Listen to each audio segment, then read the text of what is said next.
જય મસીહ, praise the lord. ફરીને પ્રભુ ખ્રિસ્તની મોટી કૃપા અનુગ્રહ કરીને તમે બધા સારા છો એવી આશા રાખીએ છીએ. સાથે અમે પણ અહીંયા પ્રભુની મોટી દયામાં સારા છે. અને આજે શુક્રવાર હોઈને જે બાઇબલ સ્ટડી આપણે માટે ભેગા કરતા આવ્યા છે તે પ્રમાણે એ બાઇબલ સ્ટડીના રૂપમાં આજ સાંજે ફરીને થોડોક સમય પ્રભુના વચનની આસપાસ રહીએ, પ્રાર્થનાથી આરંભ કરીએ.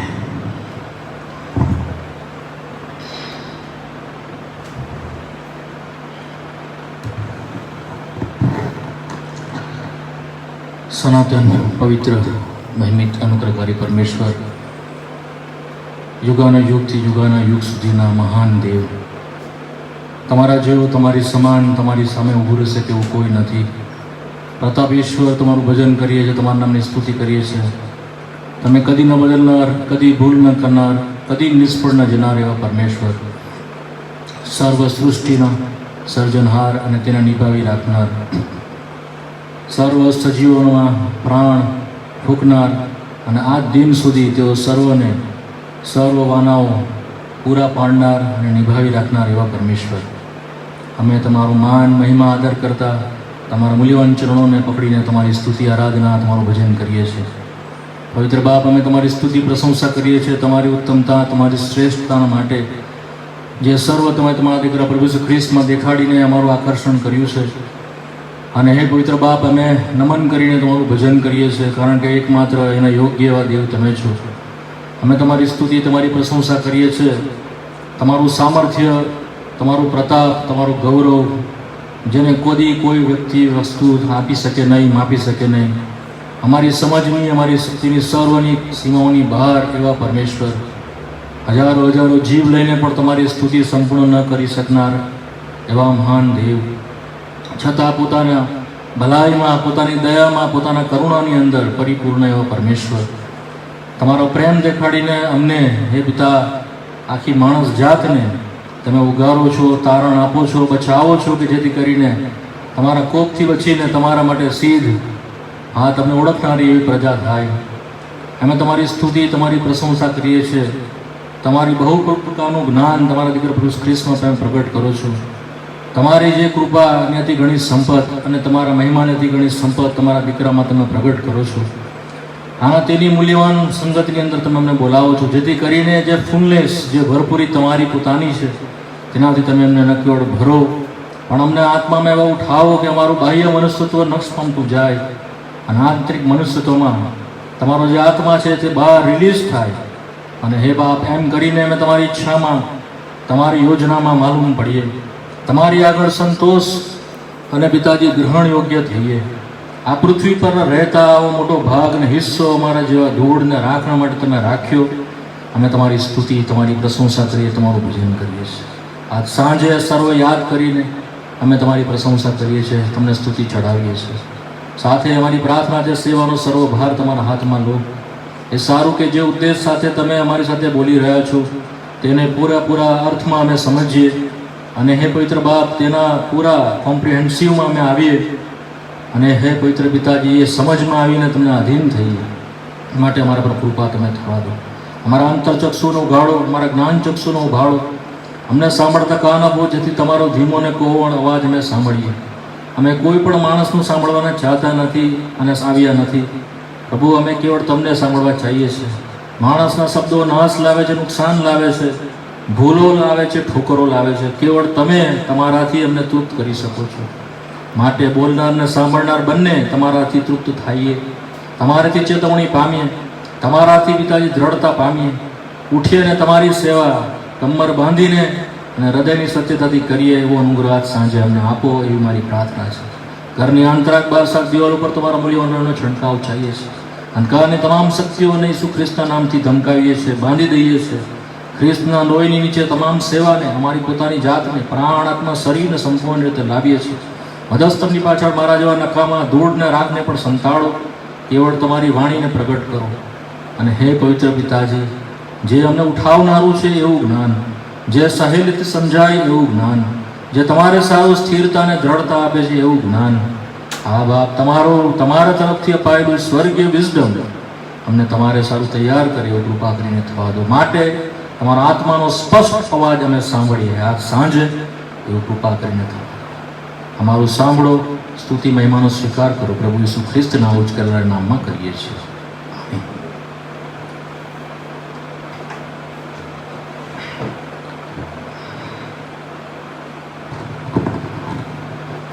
એક નાના ગીતથી આરંભ કરીએ. સિયોન કે ગીતમાંથી गीत नंबर 658 658 658 यदि मेरे लोग जो मेरे कहलाते हैं गीत गाईશું. તેના 1 થી 4 શ્લોક ગાઈએ.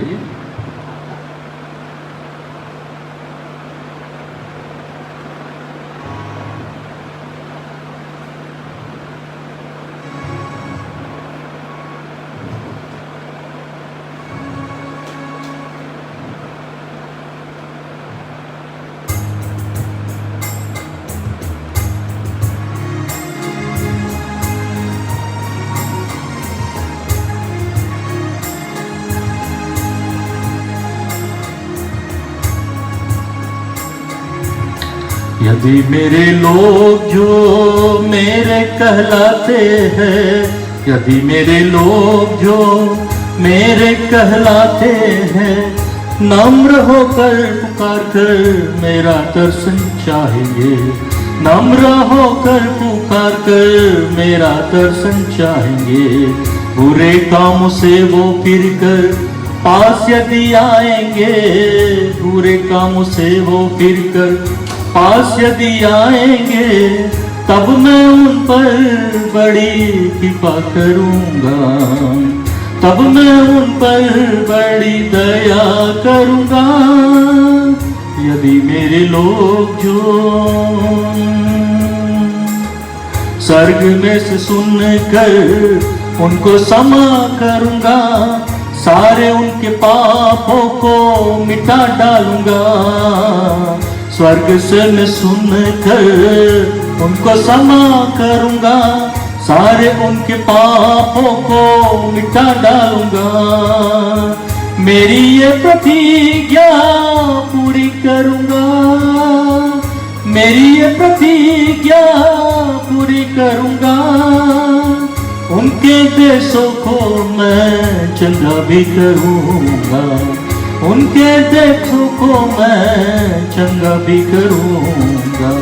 यदि मेरे लोग जो मेरे कहलाते हैं, यदि मेरे लोग जो मेरे कहलाते हैं, नम्र होकर पुकार कर मेरा दर्शन चाहेंगे, नम्र होकर पुकार कर मेरा दर्शन चाहेंगे.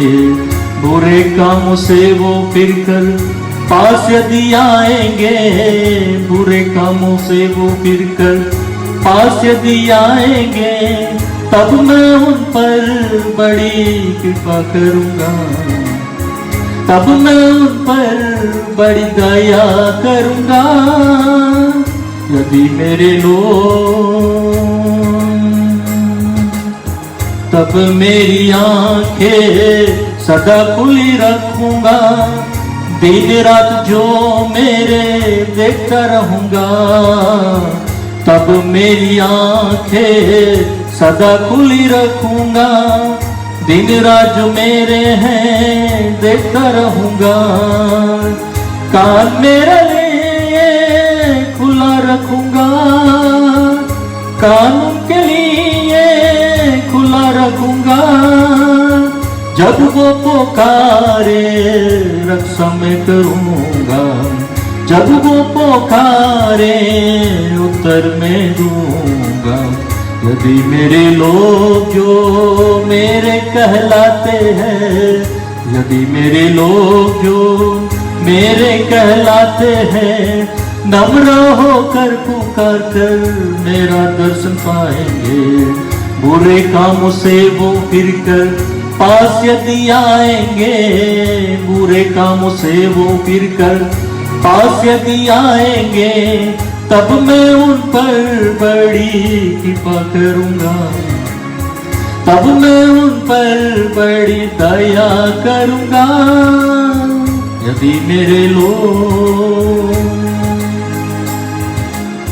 यह घर जो मेरा है सदा वहाँ रहूंगा, चुना हूं मैं उसको शुद्ध करूंगा। यह घर जो मेरा है सदा वहाँ रहूंगा, चुना है मैं उसको शुद्ध करूंगा।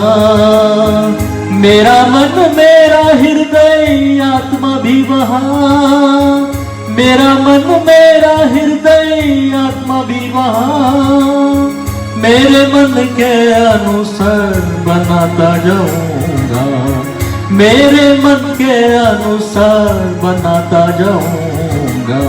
यदि मेरे लोग जो मेरे कहलाते हैं, यदि मेरे लोग जो मेरे कहलाते हैं, नम्र होकर पुकार कर मेरा दर्शन पाएंगे।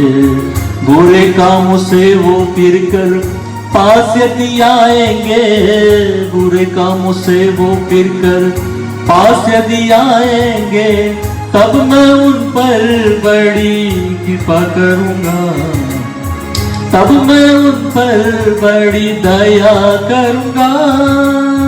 यदि मेरे लोग, यदि तुम मेरे आगे चलते रहोगे, पीछे से संभाल कर सिद्ध करूंगा। यदि तुम मेरे आगे चलते रहोगे, पीछे से संभाल कर सिद्ध करूंगा। मेरे पीछे चलना साथ साथ भी, मेरे पीछे चलना साथ साथ भी, मुझ में छिपा कर तुमको चलाऊंगा, मुझ में छिपा के तुम्हें साथ ले चलूंगा। यदि मेरे लोग जो मेरे कहलाते हैं, यदि मेरे लोग जो मेरे कहलाते हैं, नम्र होकर पुकार कर मेरा दर्शन चाहेंगे। बुरे काम से वो फिर कर पास यदि आएंगे, बुरे कामों से वो फिर कर पास यदि आएंगे, तब मैं उन पर बड़ी कृपा करूंगा, तब मैं उन पर बड़ी दया करूंगा। यदि मेरे लोग,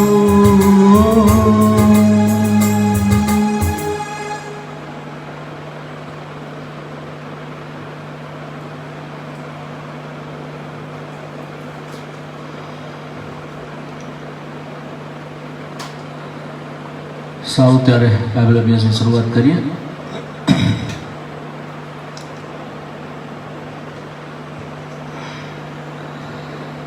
જેમ આપણે બાઇબલ સ્ટડી કરતા આવ્યા છે અત્યાર સુધી, COVID-19 આ કોરોના વાયરસ જે છે એની ઉપર આ 8મી બાઇબલ સ્ટડી છે, 8th બાઇબલ સ્ટડી. અને જેમ તમને ખબર છે તે પ્રમાણે આપણે આમોસનું પુસ્તક તેનો 3જો અધ્યાય અને તેની 6ઠ્ઠી કલમથી આ બાઇબલ સ્ટડીનો આપણે આરંભ કર્યો હતો. અને આપણે ઘણું બધું જોઈ ગયા અને હવે જ્યારે છેલ્લા ભાગમાં આપણે આવી ગયા છે, અને તમે કીધું this is the last portion. ગયા વખતે જ કહ્યું હતું કે આપણે છેલ્લા ભાગની ઉપર આવતા વખતે આવી જઈશું, ને આ છેલ્લો ભાગ છે. વોટ શુડ બી ડુ, આપણે શું કરવાનું છે. આપણે જોઈ ગયા તેના કારણો, આપણે જોઈ ગયા તેના પર્પઝ, રીઝન્સ જોઈ ગયા, પર્પઝ જોઈ ગયા, અને હવે આપણે આવી ગયું છે વોટ શુડ બી ડુ, આપણે શું કરીએ, શું કરવાનું છે. વોટ ઇઝ અવર પોર્શન, આપણો ભાગ શું છે. આમોસનું પુસ્તક અને તેનો 3જો અધ્યાયની અંદર આપણે બાઇબલ સ્ટડીનો આરંભ કર્યો હતો. વાંચી જઈએ તે કલમો. આમોસનું પુસ્તક 3જો અધ્યાય 6ઠ્ઠી કલમથી લઈને 8મી કલમ, જો તમને યાદ હોય ત્યાંથી આપણે બાઇબલ સ્ટડીનો આરંભ કર્યો હતો. હું વાંચું છું. નગરમાં રણશીંગડું વગાડવામાં આવે તો લોક બીતા વગર રહે, શું યહોવાના હાથ વગર નગર પર આપત્તિ આવે. ખચિત પ્રભુ યહોવા પોતાનું મર્મ પોતાના સેવક પ્રબોધકોને બતાવ્યા સિવાય કંઈ કરશે નહીં. સિંહ ગર્જના કરે તો કોણ નહીં બીવે, પ્રભુ યહોવા બોલ્યો છે તો પ્રબોધ કર્યા વગર કોણ રહી શકે? અહીંયાથી આપણે બાઇબલ સ્ટડીનો આરંભ કર્યો હતો. પ્રભુએ આ કર્યું છે, આ આપત્તિ આપી છે, પ્રભુનો હાથ આની પાછળ છે. ભલે માણસો હોઈ શકે, કોઈ બીજું રીઝન હોઈ શકે, રીઝન અથવા તો માધ્યમ કોઈ પણ હોઈ શકે, પણ આની પાછળ જે છે તે પરમેશ્વર દેવ પોતે છે, તે આપણે જોઈ ગયા છે. જેમ મેં તે પ્રમાણે કહ્યું કે જેટલી વસ્તુ આપણે જોઈ તે દરેક વસ્તુ આમોસના પુસ્તકની અંદર છે. તમે જો પહેલો અધ્યાય વાંચો, આપણે સમયના ભાવે ઘણું જોયું નહોતું, પણ હવે જ્યારે આમોસમાં આપણે આવીએ છીએ તો આપણે તે જોઈએ. આમોસનું પુસ્તકના પહેલા અધ્યાયની અંદર અને બીજા અધ્યાયની અંદર ત્યાં આપણને રીઝન્સ આપવામાં આવેલા છે. જે આપણે રોમિયોના પત્રના પુસ્તકની અંદર, રોમિયોના પત્રની અંદર પહેલા બે જે અધ્યાયની અંદરથી આપણે જોઈ ગયા હતા, તે જ રીઝન અહીંયા પણ છે. જો એકાદ બે કલમ તમારે વાંચલો તમને આઈડિયા આવશે. આમોસનું પુસ્તક તેનો પહેલો અધ્યાય અને તેની ત્રીજી કલમ. યહોવા કહે છે, દમસ્કના 3 ગુનાને લીધે, હા 4 ને લીધે હું શિક્ષા માંડી વાળીશ નહીં. ઓકે. છઠ્ઠી કલમ, ગાઝાના 3 ગુનાના લીધે, હા 4 ને લીધે હું શિક્ષા માંડીશ નહીં. ઓકે. 9મી કલમ, તૂરના 3 ગુનાને લીધે, હા 4 ને લીધે હું શિક્ષા માંડી વાળીશ નહીં. 11મી કલમ, અદોમના 3 ગુનાના લીધે, હા 4 ને લીધે હું શિક્ષા માંડી વાળીશ નહીં. 13મી કલમ, અમોનીઓના 3 ગુનાને લીધે, હા 4 ગુનાને લીધે હું શિક્ષા માંડી વાળીશ નહીં. અહીંયા સર્વ દેશોનું નામ, મેં આગળ પણ તમને સર્વ દેશોના નામ અહીં આપવામાં આવ્યા છે. કોઈ દેશ બાકી નથી. આ બધા ઉપમા રૂપે છે. હોલ વર્લ્ડ કે છે 3 ગુનાના લીધે, હા 4 ગુનાના લીધે. આપણે 3 ગુના જોઈ ગયા. તે જ વાત અહીંયા અને યશાયાના પુસ્તકના 13મા અધ્યાયથી 26મા અધ્યાય સુધીમાં આ જ વાતો દેખાડવામાં આવી છે. એ સર્વ ગુના જો તમે બારીકીથી તેનો અભ્યાસ કરો તો આ 3 ગુના તમને માલુમ પડે છે. એક છે પાપ, બીજો છે જે આદર કે જે મહિમા પ્રભુને આપવો તેનો ચોરી લેવો, તે ત્રીજું જે છે તે માણસનું અભિમાન. એ ખાસ 3 બાબત. અને કે છે કે 3 હા 4 ને લઈને, હા 4 ને લઈને પાછળથી તેને એડ કરવામાં આવ્યું છે. હા 4 ને લીધે તે છે ગોસ્પલ, તે છે ક્રાઇસ્ટ, ધ પ્રોવિઝન અને તેનું રિજેક્શન તેના કારણે. ઓકે. બીજા અધ્યાયમાં આપણે વાંચીએ છીએ પહેલી કલમ, મોઆબના 3 ગુનાના લીધે, હા 4 ને લીધે હું શિક્ષા માંડી વાળીશ નહીં. ચોથી કલમ, બીજો અધ્યાય, યહૂદિયાના 3 ગુનાના લીધે, હા 4 ને લીધે શિક્ષા માંડી વાળીશ નહીં. છઠ્ઠા અધ્યાયની બીજા અધ્યાયની છઠ્ઠી કલમ, ઇસ્રાયેલના 3 ગુનાના લીધે, હા 4 ને લીધે હું શિક્ષા માંડી વાળીશ નહીં. અને આપણે ત્રીજા અધ્યાયની અંદર આવી જઈએ છીએ ઇસ્રાયેલ, હિઝ પીપલ, એના લોક. ઇકો ઘણું છે. ઇસ્રાયેલ તેના ખાસ લોક, પ્રભુના લોક. ખરેખર દેહ પ્રમાણે ઇસ્રાયેલ અને આત્મા પ્રમાણેના ઇસ્રાયેલ એટલે કે આપણે, તેઓ બંને આની અંદર આવી જાય છે. ઓકે. ત્રીજો અધ્યાય એ ઇસ્રાયેલના વિશે છે. શા માટે ઇસ્રાયેલ વિશે પ્રભુ કહે છે આ પ્રમાણે? ત્રીજો અધ્યાય બીજી કલમ, તે વચન એ છે કે પૃથ્વીના સર્વ કોમોમાં ફક્ત તમારી જ કાળજી મેં રાખી છે. તમારી જ કાળજી આખી પૃથ્વી પરથી. Because you are my peculiar people. આપણે તે વિશે વાંચીએ છીએ નિર્ગમનના પુસ્તકમાં, તેના 25મો અધ્યાયમાં, તેના 8મી કલમની અંદર.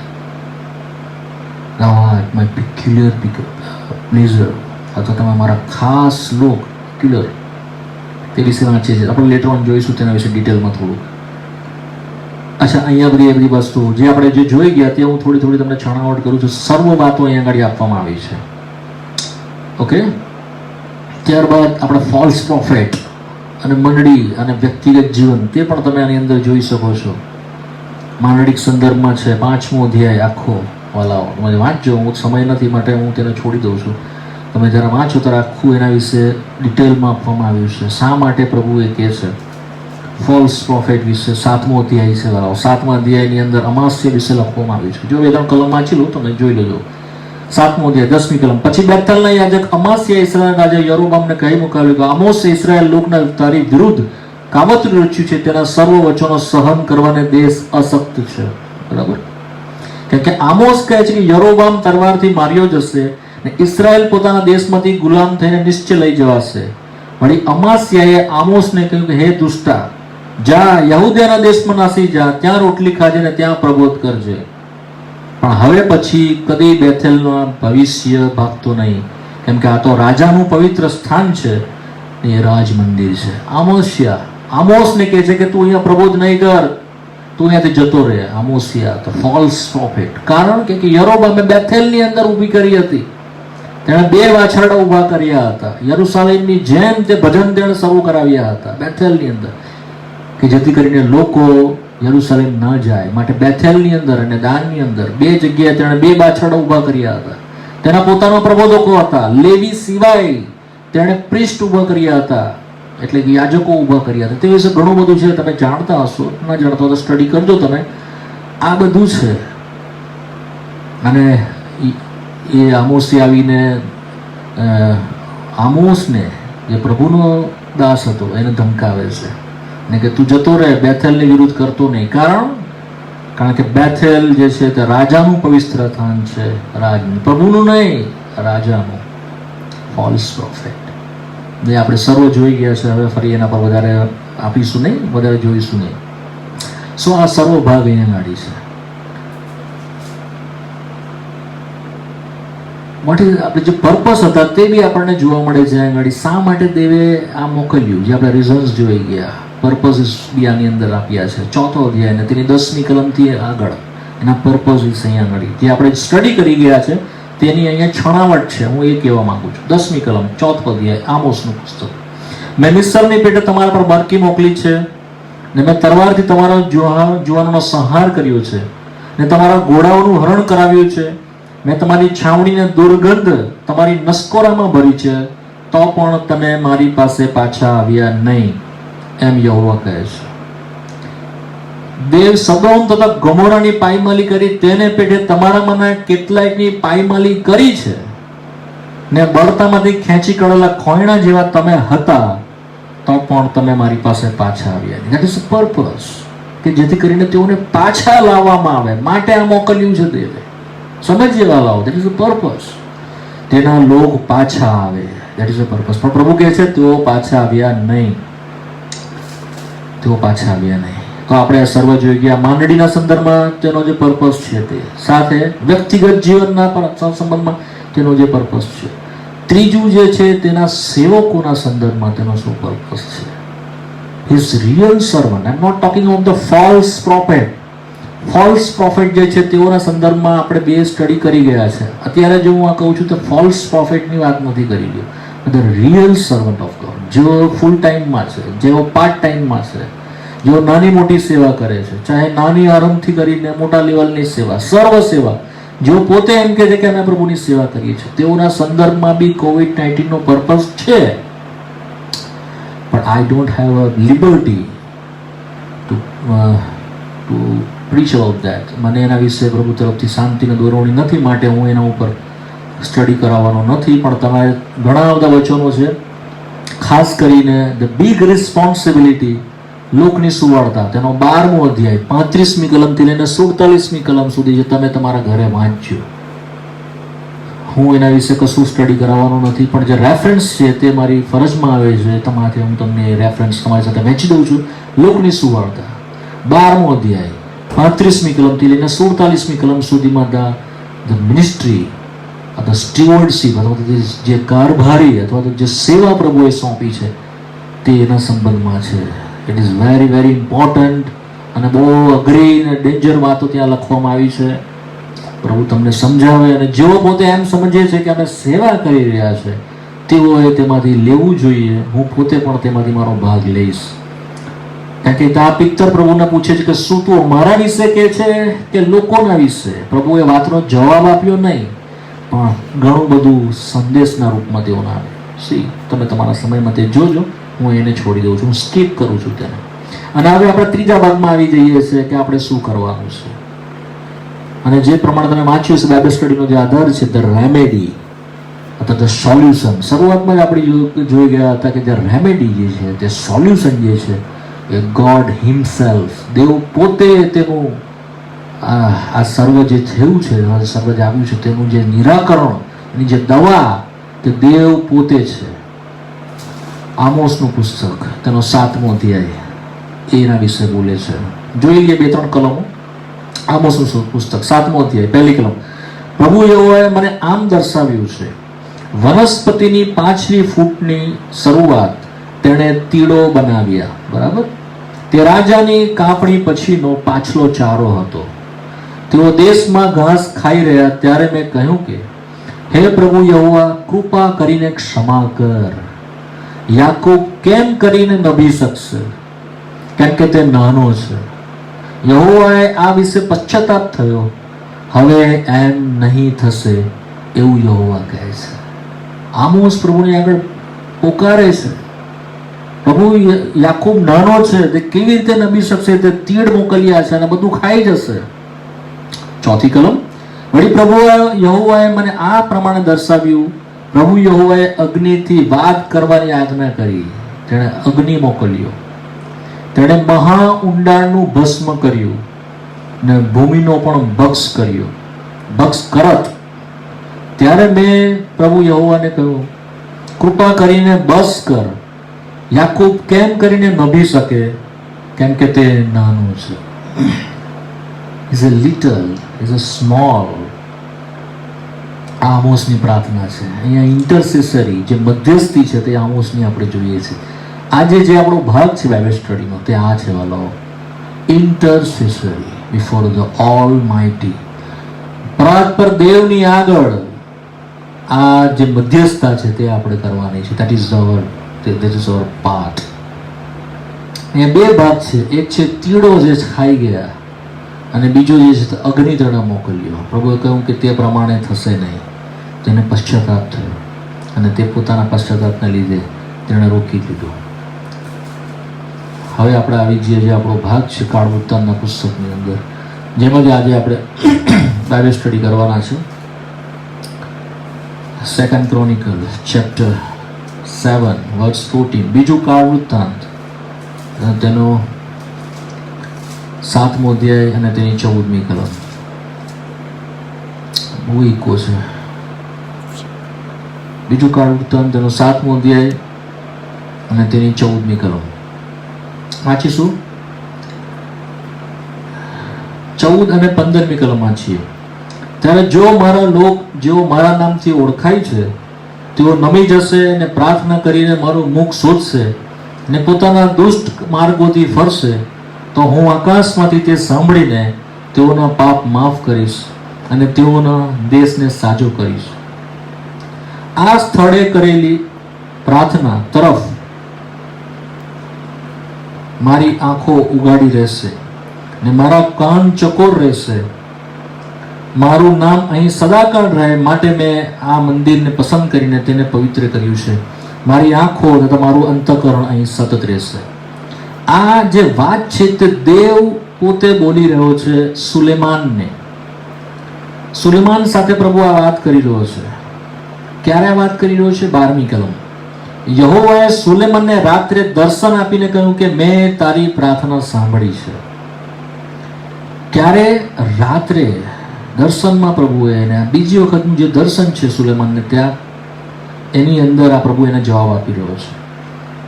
ક્યારે આ થયું? 11મી કલમ. એ પ્રમાણે સુલેમાન દેવનું મંદિર, રાજાનો મહેલ પૂરો કરી રહ્યો અને યહોવાના મંદિરમાં તથા પોતાના મહેલમાં જે સગડું કરવાનું સુલેમાનના અંતઃકરણમાં હતું તે નિર્વધને પૂરું થયું. જે મંદિર સુલેમાને બાંધ્યું અને તે એને અર્પણો ચડાવ્યા, ત્યારે સુલેમાને પ્રાર્થના કરી. તે આપણને 6થા અધ્યાયમાં જોવા મળે છે. બીજા કાળ વૃત્તાંતના 6થા અધ્યાયની અંદર તેની પ્રાર્થના જોવા મળે છે અને એ સર્વ પ્રાર્થના આખો 6થો અધ્યાય છે. પણ થોડીક 2-3 બાબતો ત્યાં છે તે હું તમારી આગળ વાંચવા માંગુ છું. 28મી કલમ 6થો અધ્યાય. જો દેશમાં દુકાળ પડે, મરકી ચાલે, સૂક, મસી, તીડ, કાતરા પડે, જો તેઓના દેશના નગરોમાં તેઓના શત્રુઓ તેઓને ઘેરી લે, ગમે તે મરકી કે મંદવાડ આવ્યો હોય, ત્યારે ગમે તે પ્રાર્થના કે યાચના હર કોઈ માણસ અથવા તારા સર્વ ઇસ્રાયેલી લોક પોતપોતાની પીડા ને પોતપોતાનું દુઃખ જાણીને પોતાનો હાથો આ મંદિર તરફ પ્રસારીને કરે, તો તારા રહેઠાણ આકાશમાંથી તું તે સાંભળીને ક્ષમા કરજે. તે દરેક માણસનું અંતઃકરણ તું જાણે છે ને તેની સર્વ કર્મોની પ્રમાણે તું તેને ફળ આપજે. આ પ્રાર્થના સુલેમાને કરી. 7મા અધ્યાયના 1લી કલમમાં આપણે વાંચીએ છીએ, જ્યારે સુલેમાન પ્રાર્થના કરી રહ્યો ત્યારે આકાશથી અગ્નિ ઉતરીને દનિયાર્પણ તથા બલિદાન ભસ્મ કર્યા અને યહોવાના ગૌરવથી મંદિર ભરાઈ ગયું. આપણે આ સર્વ બાબતો જે જાણીએ છીએ કે જે મંદિરની વાત, જે જગ્યાની વાત, જે આપણે પાછલી બાઇબલ સ્ટડીમાં જોતા આવ્યા, તેથી કરીને મેં આને સૌથી છેલ્લે લીધી છે, કારણ કે એ વાત સમજવી બહુ જરૂરી છે કે કઈ જગ્યાએ આ પ્રાર્થના કરવામાં આવી. કારણ કે મૂળ જે છે તે ત્યાં છે, ત્યાંથી આ વાતનો આરંભ થાય છે. માટે એ જગ્યાએ પ્રાર્થના કરી, એ જગ્યાએ પ્રભુએ અર્પણોને માન્ય કર્યા, અને એ જગ્યાની પ્રભુએ મોહર કરી અને પછી પ્રાર્થનાનો જવાબ આપ્યો. Is the answer of prayer of Solomon. અને એ 12મી કલમ છે. શું છે 12મી કલમ? મેં તારી પ્રાર્થના સાંભળી. This is the first thing. Secondly, મેં આ સ્થળને મારે પોતાને માટે યજ્ઞના મંદિર સારું પસંદ કર્યું છે. મેં આને પસંદ કર્યું છે. શાના માટે? મારે પોતાને માટે. આ મંદિર મારા પોતાના માટે કહેવાશે. માટે પ્રભુ ઈસુ ખ્રિસ્ત પણ જ્યારે નવા કરારમાં કહે છે, મારું પિતાનું ઘર, મારા બાપનું મંદિર, કે જેને તમે લૂંટારાઓનું કોતર કર્યું છે, મારા બાપનું ઘર, ફાધર્સ હાઉસ, પ્રભુ એને મોહર કરી. 16મી કલમમાં વધારે ચોખ્ખું કરે છે, મારું નામ અહીં સદાકાળ રહે એ માટે મેં મંદિરને પસંદ કરીને તેને પવિત્ર કર્યું છે. મેં એને પવિત્ર કર્યું છે. ઓકે, મારી આંખો, મારું અંતઃકરણ અહીંયા સતત રહેશે. This place. હવે જે ધીસ પ્લેસ છે એને સમજાવવા માટે અમારે ફરીથી કેવું નથી. તમે પાછલી બાઇબલ સ્ટડી જોઈ, જાણી છે, જોયું છે, તો સમજી ગયા છે કે વોટ ઇઝ પ્લેસ, કઈ જગ્યા છે. આ વાત જે દાઉદને પ્રભુએ પ્રગટ કરી, તે સુલેમાન ત્યાં આગળ તેણે કામને પૂર્ણ કર્યું. માટે મેં તમને એ સમયે 3 પ્રશ્ન કર્યા હતા કે શા માટે, શું કનેક્શન છે દાઉદના સમયમાં, જ્યારે આપણે ઓર્નન યબુસીની ખડી પાસે હતા ત્યારે, કે વિપત્તિ આપી છે પ્રભુએ, તરવાર પ્રભુએ મોકલી છે મરકીના રૂપમાં, અને પ્રભુ કહે છે કે જઈને યબુસીને ખડી, આર્નોન યબુસીને ખડીમાં મંદિર બાંધ, કહેતા વેદી બાંધ. મંદિર તો પાછળ આવે પણ વેદી બાંધ. શું કનેક્શન છે બેની વચ્ચે? અને આપણે કનેક્શન પણ જોઈ ગયા હતા કે ત્યાંથી એ પ્રાર્થના સાંભળવામાં આવશે. મરકી રોકવાની જે જગ્યા જે છે તે પ્લેસ છે, એમ દાઉદને બતાવવામાં આવ્યું.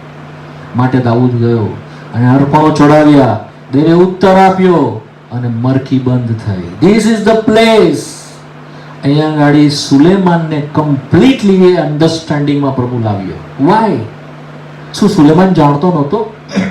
શું સુલેમાનને આ વાત ખબર નહોતી? Of course he has a information. મેં શરૂઆતમાં કહ્યું હતું કે information it is not enough. માહિતી તે પૂરતી નથી, પણ રેવેલેશન બહુ જરૂરનું છે, પ્રકટીકરણ બહુ જરૂરનું છે. એની પાસે ઇન્ફોર્મેશન નથી, કારણ કે દાઉદે એને ઇન્ફોર્મેશન આપી કે આ જગ્યા, આ નકશો જેને બાંધ, પણ તે પ્રમાણે તેની જે રેવેલેશન તેની પાસે હતું નહીં વાલો. માટે કેમ હું આમ કહું છું? કારણ કે આપણે જાણીએ છીએ બીજા કાળ વૃત્તાંતના પહેલા અધ્યાયની અંદર, પહેલા કાળ વૃત્તાંત, બીજું કાળ વૃત્તાંત તેનો પહેલો અધ્યાયની તેની 3જી કલમ સુલેમાન વિશે લખવામાં આવ્યું છે. પછી તે પોતાની સાથે આખી જમાતને લઈને ગિબિયોનના ઉચ્ચ સ્થાને ગયો, કારણ કે દેવનો મુલાકાત મંડપ જે યહોવાનો સેવક મૂસાએ અરણ્યમાં બનાવ્યો હતો તે ત્યાં હતો. પણ દાઉદ દેવનો કોષ સારું જગ્યા તૈયાર કરતી, ત્યાં તેણે કિરિયાત યેઆરીમથી આણ્યો હતો, અને તેણે સારું યરૂશલેમમાં તંબુ માર્યો હતો. અને તેણે ત્યાં જઈને શું કર્યું? દૈન્ય અર્પણો ચડાવ્યા. 6ઠ્ઠી કલમ. તેથી મુલાકાત મંડપની આગળ પિત્તરની જેવી યહોવાની સન્મુખ હતી, તેની પાસે સુલેમાન ગયો, અને તેણે તેનાની ઉપર 1000 દૈન્ય અર્પણ ચડાવ્યા. 13મી કલમ. સુલેમાન ગિબિયોનમાં ઉચ્ચ સ્થાનથી, એટલે મુલાકાત મંડપ આગળથી જેરુસલેમ આવ્યો અને તેણે ઇસ્રાએલ પર રાજ કર્યું. જગા હજુ તૈયાર થઈ નથી. પ્રભુએ ગિબિયોનમાં જવાને દાઉદને તો ના પાડી, પણ સુલેમાન ગયો. હજુ રેવલેશન ચોખ્ખું નહોતું, પ્રકટીકરણ, દર્શન ચોખ્ખું સાફ નહોતું. માટે જે ઉચ્ચ સ્થાન હતા, જે ગિબિયોનમાં હતા, ત્યાં સુલેમાન જાય છે. વડીલોને લઈ ગયો, એની સાથેના લઈ ગયો, મોટા મોટા માણસોને. 1000 દૈન્ય અર્પણ તેણે ચડાવ્યા. 1 કિંગ ચેપ્ટર 3, પહેલું રાજા તેનો 3જો અધ્યાય.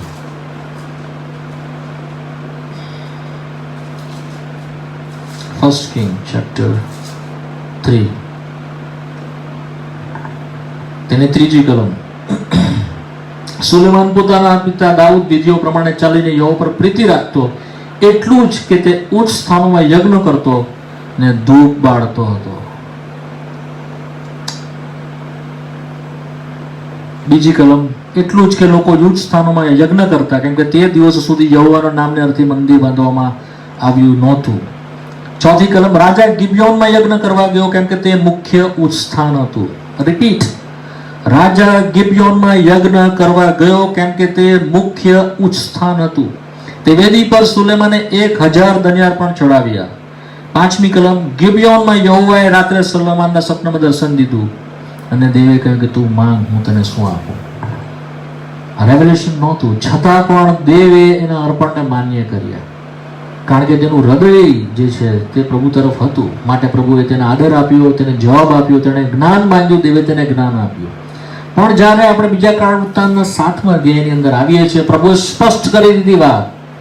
હવે વાતને પ્રભુ ક્લિયર કરી દીધી છે. Don't go anywhere, this is the place. મેં એને પવિત્ર કર્યું છે, મેં એને પસંદ કર્યું છે, મારી આંખ સતત રહેશે, મારું મન અહીંયા રહેશે, અહીંયાથી યજ્ઞ ચડાવવામાં આવશે. 12મી કલમ, મારે પોતાના માટે યજ્ઞના મંદિરને સારું પસંદ કર્યું છે. ત્યારબાદ કદી તે ગિબિયોન ગયો નહીં, કદી નહીં ગયો, સતત આ જગ્યા ઉપર રહ્યો. રેવલેશન સાફ કરવામાં આવ્યું. આ જ વાત નવા કરારમાં આપણે સર્વે સમજી ગયા છે. That is the place, is the place. એ જગ્યા ઉપર આપણને લાવવામાં આવ્યા છે. માટે જે મધ્યસ્થીની જે સેવા છે, કે જ્યાં રેમેડી આપવામાં આવી છે, એ જે આપણો ઉપાય છે અથવા જે દવા છે, તેના માટે મધ્યસ્થી કરવી પડે છે. અને મધ્યસ્થી કરવાના માટે પ્રભુએ કંઈક ઓર્ડર્સ આપ્યા છે. એમ જ મધ્યસ્થી થઈ શકતી નથી. 114મી કલમ અને 15મી કલમમાં ત્યાં કેટલાક ઓર્ડર્સ છે વાલાઓ. તે ઓર્ડર્સ પ્રભુની દયાથી આપણે થોડા જોવા પ્રયત્ન કરીશું. બીજું કાળ વૃત્તાંત, તેનો 7મો અધ્યાય 14મી કલમ ફરી વાંચું છું. ત્યારે જો મારા લોક જેઓ મારા નામથી ઓળખાય છે, that is the first, my chosen people, okay, તે નમી જશે, બી હમ્બલ, ઓકે, મારું મુખ શોધશે, સિકિંગ માય ફેસ, થર્ડ, આ ત્રીજું છે. ચોથું, પોતાના દુષ્ટ માર્ગોથી ફરશે, turn back four there evil works, ત્યાંથી તેઓ ફરશે તો હું તેઓનું સાંભળીશ. પણ 15મી કલમમાં તે કે છે આ સ્થળે, આ છે 5મી. તો આ 5 બાબત છે. સ્થળ, ધ પ્લેસ, હિઝ પીપલ, મારા લોક, કોલ્ડ આઉટ, જેઓને ત્રણ બોલાવ્યા તેઓ. પછી કહે છે તેઓ નમી જશે, બી હમ્બલ, અને ત્યારબાદ કહે છે તમારું મુખ શોધશે, સિકિંગ મી, અને કહે છે દુષ્ટ માર્ગોથી ફરશે. આપણે જે વાત છેલ્લી બાઇબલ સ્ટડીઓમાં જોતા આવ્યા છીએ, the reason is there, the purpose is there, પણ એ સાંભળીને જો આપણે મૂકી રાખીએ અને સીધા આ જે 8મો ભાગ છે એમાં જો પ્રવેશીએ, મધ્યસ્થી કરીએ, તો એ વાત ઠીક નથી. There is a condition. પ્રભુ અહીંયા કેટલાક નિયમો અથવા તો કન્ડિશન, તો શરત મૂકે છે. જે કહેવામાં આવ્યું છે તે આપણે સાંભળીને રિસ્પોન્સ કરવો પડશે. પ્રભુને પ્રત્યુત્તર આપવો પડશે. મંડળીના સંદર્ભમાં, ચાહે વ્યક્તિગત રીતે, ચાહે સેવાના સંદર્ભમાં, જે કઈ રીતે પ્રભુ આપણી સાથે વાત કરી છે, આપણે રિસ્પોન્ડ કરવો પડશે. સ્થળ વિશે વધારે હું કહેવાનું નથી, કારણ કે આપણે ઘણું બધું તે વિશે જોઈ ગયા છે. પણ પ્રભુનું વચન કહે છે મારા નામથી ઓળખાય છે, ચોઝન પીપલ. આપણે જાણીએ છીએ કે જે મેં શરૂઆતમાં જ કહ્યું કે નિર્ગમનના પુસ્તકની અંદર તે આપણે જોઈ ગયા 25મો અધ્યાયની અંદર કોણ છે તેના લોકો. પણ સૌથી પહેલા આપણે જોઈએ છે નિર્ગમનનું પુસ્તક, તેનો 3જો અધ્યાય, અને તેની નિર્ગમનનું પુસ્તક તેનો 3જો અધ્યાય અને તેની 9મી કલમ. અને હવે જો ઇસ્રાયેલ પુત્રનો વિલાપ મારી પાસે આવ્યો છે,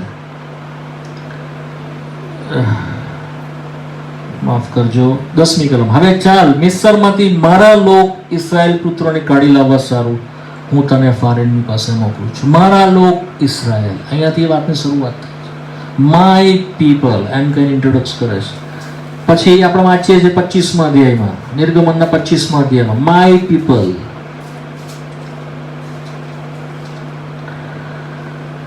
માફ કરજો, 19મો અધ્યાય અને તેની 5મી કલમ, 4થી અને 5મી કલમ. મેં મિસ્રીઓને જે વિતાડ્યું અથવા કેવી રીતે તમને ગરુડની પાંખો ઉપર ઉંચકીને મારી પાસે લાવ્યો તે મેં તમે દીઠું.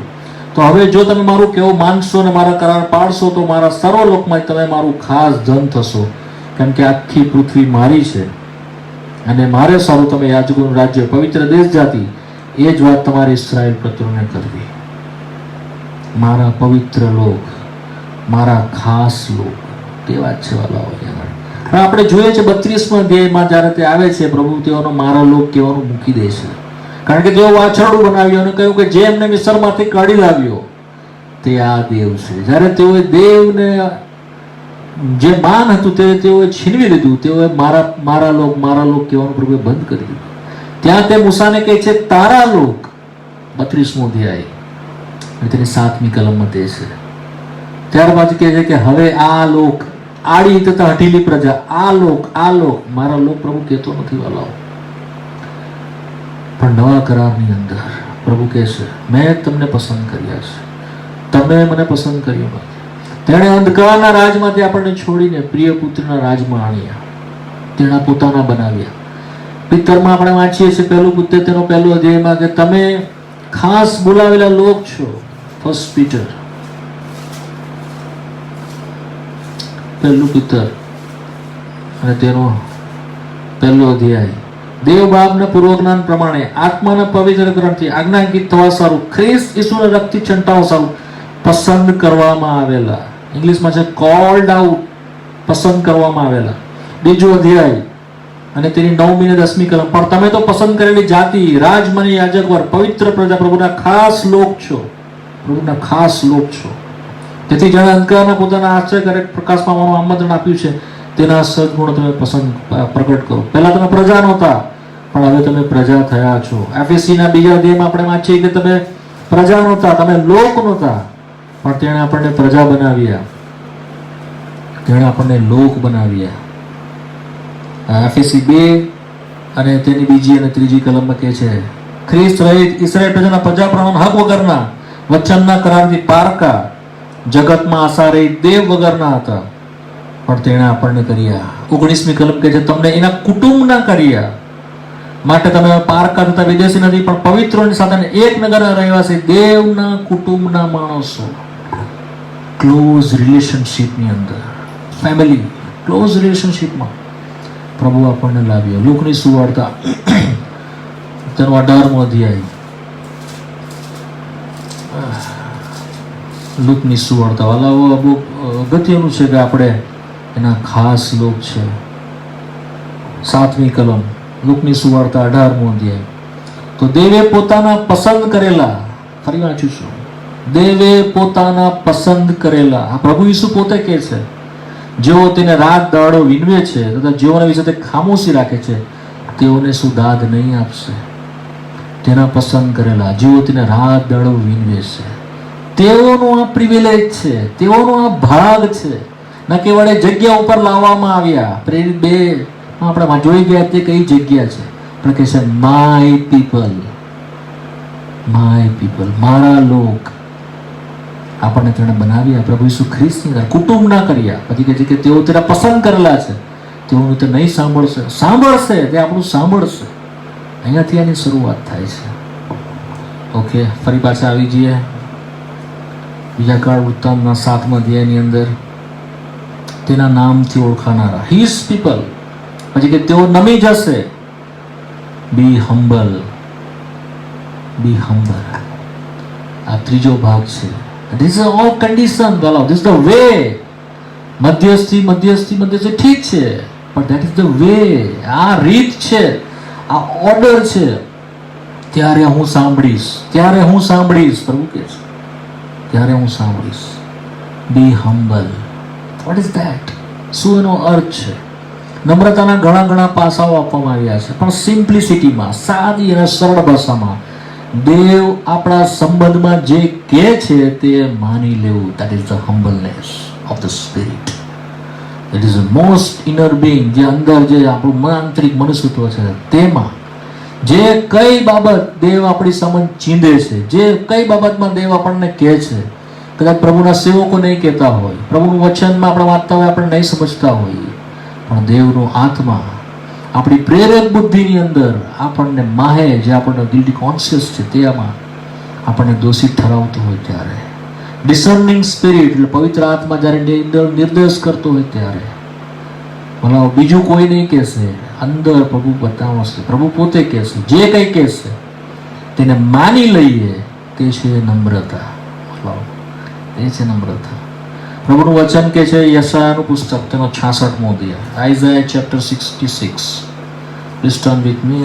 આજે થોડીક રેફરન્સ જોવાની છે માટે તમે થોડીક ઝડપ કરજો. હું પણ આમ તેમથી જોઈ રહ્યો છું, પણ ઝડપથી જોઈશું. યશાયાનું પુસ્તક તેનો 66મો અધ્યાય. ત્યાં આગળ એની ડેફિનેશન આપવામાં આવી છે, વોટ ઇઝ ધ હમ્બલનેસ, અને તેની બીજી કલમ. વળી યહોવા કહે છે કે મારે જ હાથે આ બધાનું ઉત્પન્ન કર્યા છે, બધા માણસોને, અને તેઓ થયા પણ ગરીબ તથા નમ્ર હૃદયનો છે, ને મારા વચનને લીધે ધ્રુજે છે, તેની જ તરફ હું દ્રષ્ટિ રાખીશ. આ પ્રભુનું વચન કહે છે. That is the definition. શું છે? જે ગરીબ તથા નમ્ર હૃદયનો છે, હાર્ટમાં. એમ ગરીબ નહીં, મોં પર ગરીબ નહીં, જોને સ્વભાવથી શાંત અને નમ્ર બનાવવામાં આવ્યા છે તે નહીં. ઘણી નમ્રતા ઘણીવાર માણસો મોં પર દેખાડે છે. No no no no, not that. Humbleness of the spirit. જો મનમાં નમ્રતા રાખ છે, પ્રભુએ કહ્યું, જો મનમાં નમ્રતા રાખ છે, જે ગરીબ તથા નમ્ર હૃદયનો છે, પછી કહ્યું કે મારા વચનને લીધે ધ્રુજે છે, કંપિત હૃદયનો, પ્રભુના વચનના લીધે ધ્રુજે છે, નમ્ર થઈ છે, માની લેશે, તેની તરફ હું દ્રષ્ટિ રાખીશ.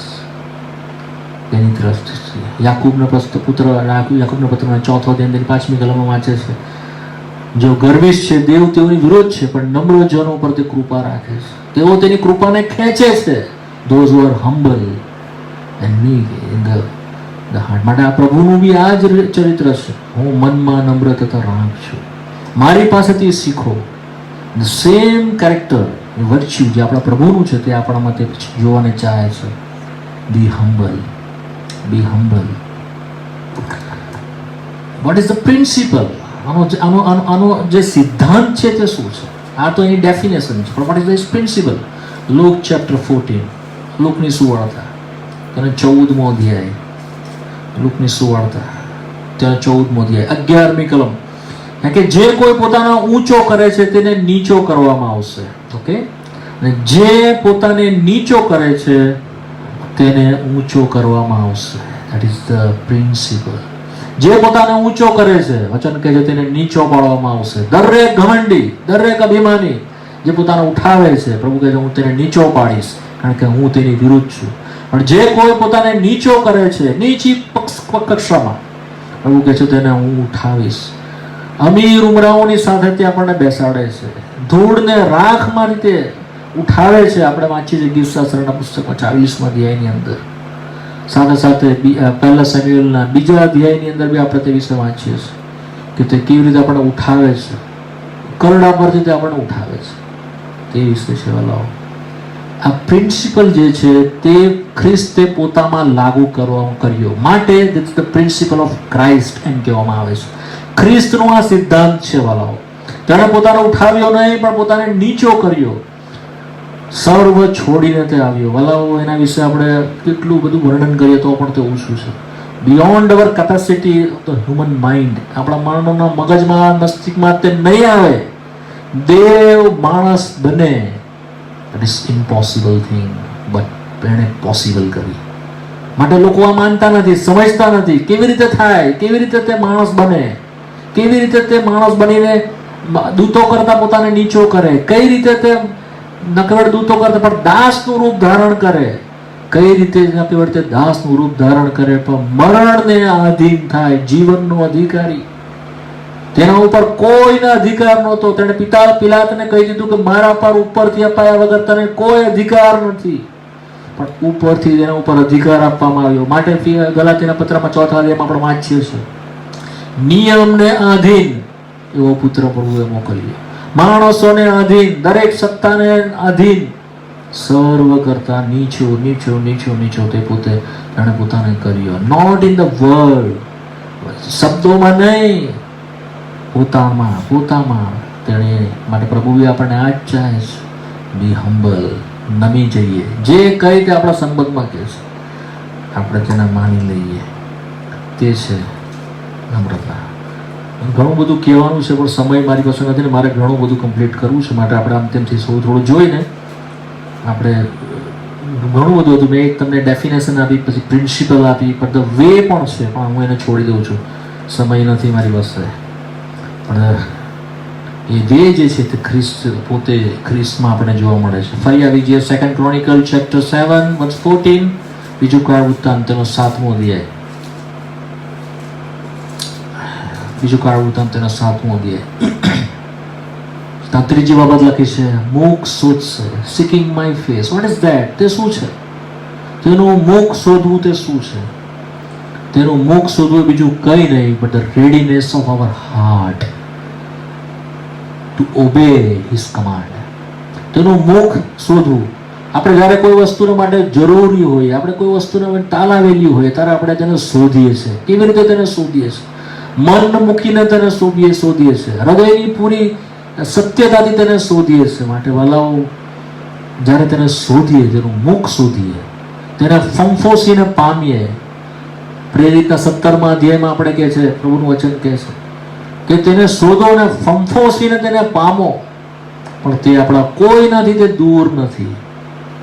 જેઓ તેને શોધે છે તેઓને તે મળે છે. શોધે એટલે શું? શોધીએ એટલે શું? આપણે રેડીનેસ આપણી હોય, આપણી તૈયારી હોય. પ્રભુ તું કાં છે? પ્રભુ તું કેમ છે? પ્રભુ તું જો કહેશે તે બધું કરીશ. Readiness of heart, that is the seeking of his face. સાથે સાથે હૃદયની સત્યતાથી આપણે તેને શોધીએ. ગીતશાસ્ત્ર 51 તેની 6ઠી કલમ. ગીતશાસ્ત્ર 51 તેની 6ઠી કલમ. તું અંતઃકરણની સત્યતા માંગે છે, મારા હૃદયને તું જ્ઞાન શોધ.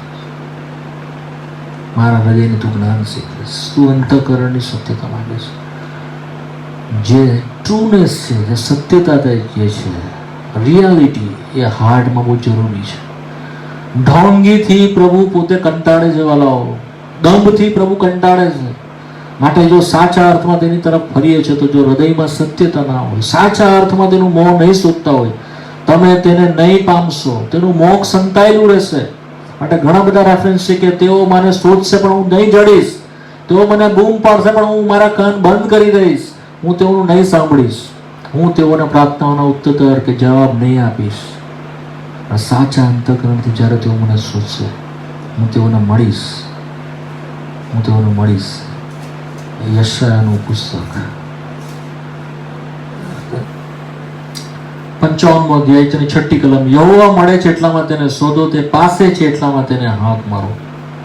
દુષ્ટ માણસ પોતાનો માર્ગ છોડે, અધર્મી માણસ પોતાનો વિચાર ત્યજી દે અને યહોવા પાસે તે પાછો આવે તો તેના પરથી કૃપા કરશે. આપણા દેવની પાસે સંપૂર્ણ ક્ષમા છે. બીજા અર્થમાં બોલાવો રેડીનેસ ઓફ માઇન્ડ, આપણા મનની તૈયારી અને તેને શોધવાની તત્પરતા આપણા કોઈનાથી તે દૂર નથી. માટે પ્રભુ સુવાર્તાની અંદર કહે છે, જેઓ ઠોકે છે તેઓને સારું ઉઘાડવામાં આવે છે, જેઓ શોધે છે તેઓને મળે છે, જેઓ ખનથી તેને શોધે છે તેઓથી તે દૂર નથી. વાલાઓ, આ ત્રીજો સ્ટેપ છે વાલાઓ. ત્યારબાદ કહે છે કે તેઓ પોતાના કુમાર્ગથી ફરશે. ટર્ન બેક કમ્પ્લીટલી, પાછા ફરશે તો હું તેઓના પાપોની ક્ષમા કરીશ. વાલાઓ, ફરવાનું જે છે તે વાતોમાં નથી, પણ ફરવાનું જે છે તે ઇન એક્ટ, એ સંબંધમાં બોલે છે. કાર્યો, તમારા કામો એ પ્રગટ થવા જોઈએ કે તમે ફર્યા છો. વાલાઓ, એ ફરવાના સંબંધમાં બોલે છે. વિચારોના સંબંધમાં બોલે છે.